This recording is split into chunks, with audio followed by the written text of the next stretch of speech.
de la informalidad ha aumentado evidentemente en esta pandemia. Pero esto tiene efectos también colaterales. Uno de ellos impide, diríamos, un progreso o una mejora en los sueldos que reciben los trabajadores. Estamos con Osvaldo Molina, economista de la Red de Estudios para el Desarrollo, y justamente él va a desarrollar este tema. ¿Qué tal, Osvaldo? ¿Cómo estás? Buenos días. Buenos días. Buenos días, Carlos. Buenos días, Mabel. Buena la canción, ¿no? Nos despierta esa canción, ¿eh? Está buena. Oye, sí, mira, hace unos días el INEI, el Instituto Nacional de Estadística e Informática, actualizó los indicadores del mercado laboral en Lima Metropolitana para el año 2021. Y estos datos indican que el ingreso promedio mensual aún no alcanza los niveles de prepandemia. Mira lo que les estoy contando. Y esto se explica por una lenta recuperación de algunos sectores económicos, por el empleo informal y por el subempleo. Por eso hoy hablaremos justamente de la situación de la informalidad laboral en nuestro país y cuál es su impacto en la recuperación de ingresos y empleos de calidad. En primer lugar, ¿qué es la informalidad y por qué representa un problema para nuestro país? La informalidad laboral tiene una alta presencia en el mercado laboral peruano. A septiembre de 2021, casi el 80% de la población económicamente activa laboraba en un empleo informal. Casi el 80%, wow. Entre las causas de la informalidad laboral están la baja productividad laboral y empresarial, reflejo del bajo capital humano, además de una normativa complicada y de difícil cumplimiento. Una vez conversaba con un economista especialista en estos temas laborales y me explicaba la cantidad de páginas que tiene la normativa laboral, una cosa impresionante. Y los niveles de informalidad laboral generan, por el lado de los trabajadores, una falta de seguridad laboral, bajos salarios, ausencia de servicios de salud y de pensiones. Pero por el lado de las empresas, ¿no es cierto?, la informalidad se experimenta por una baja productividad y para la sociedad se refleja pues en ¿qué cosa? En la evasión de impuestos, violación de derechos de propiedad, incumplimientos de normas de seguridad y medioambiental. Como observamos, la informalidad perjudica de gran manera al trabajador, que tiene menos derechos laborales. Y aquí es importante mencionar un par de cosas. En 2021, el ingreso promedio mensual proveniente del trabajo en Lima Metropolitana fue de 1.586 soles, ese es el salario promedio.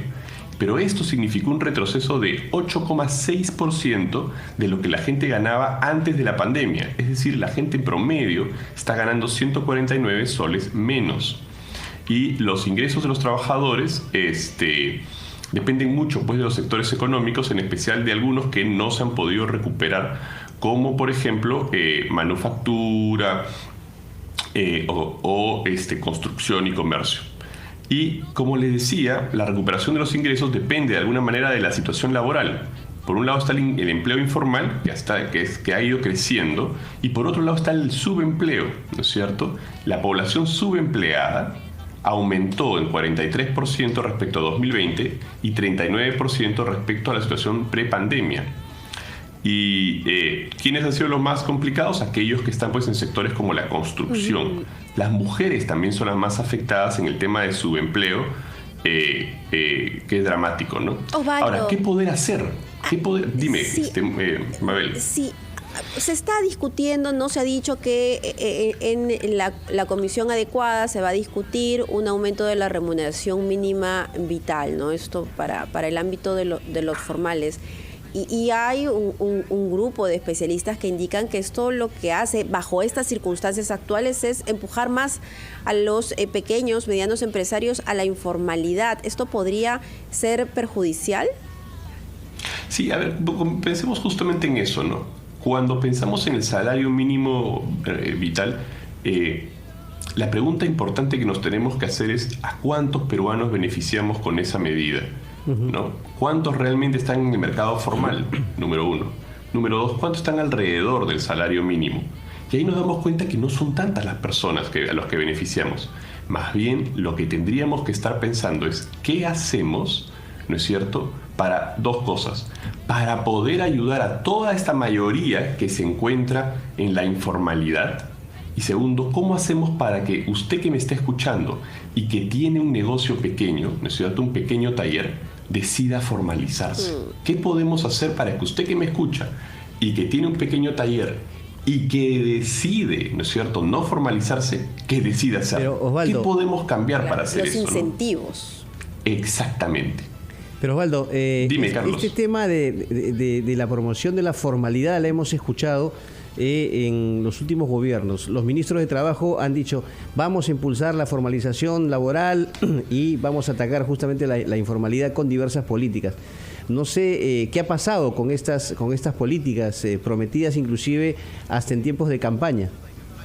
Sí, mira, una cosa que sí es importante mencionar, y es lo correcto, es decir, que combatir la informalidad no es fácil, ¿no es cierto? Claro. Si uno mira las cifras en toda la región, lamentablemente somos una región de alta informalidad. Y que atacar realmente las razones detrás de la informalidad, como la baja productividad, requieren, ¿no es cierto?, acciones que son de largo plazo. Por ejemplo, ¿cómo poder hacer para mejorar la productividad? Mejorar la educación, ¿no es cierto? Mira, qué importante es mejorar la educación, no solo la educación primaria, secundaria, sino la educación postsecundaria, ¿no es cierto? Hay tantas cosas por conversar, pero también hay cosas de corto plazo que se pueden hacer, como simplificar los requerimientos para acceder a la formalidad, ¿no es cierto?, o mejorar los programas de inserción laboral de calidad o de capacitación de los jóvenes. Porque los que tienen un gran problema para insertarse en el mundo laboral formal son los jóvenes. Entonces, claro, mejorar la educación es para los que están estudiando. ¿Qué hacemos con los que ya estudiaron? Hay que hacer, pues, mejorar programas de capacitación o generar incentivos para que las empresas también estén dispuestas a capacitar a sus trabajadores. La idea aquí detrás es siempre ayudar a la mayoría de peruanos para que todos tengan mayores niveles de bienestar. Ahí está la clave, ¿no? Muy bien, Osvaldo, muchísimas gracias por estas reflexiones. Nos vemos mañana, son las 6 de la mañana con 44 minutos.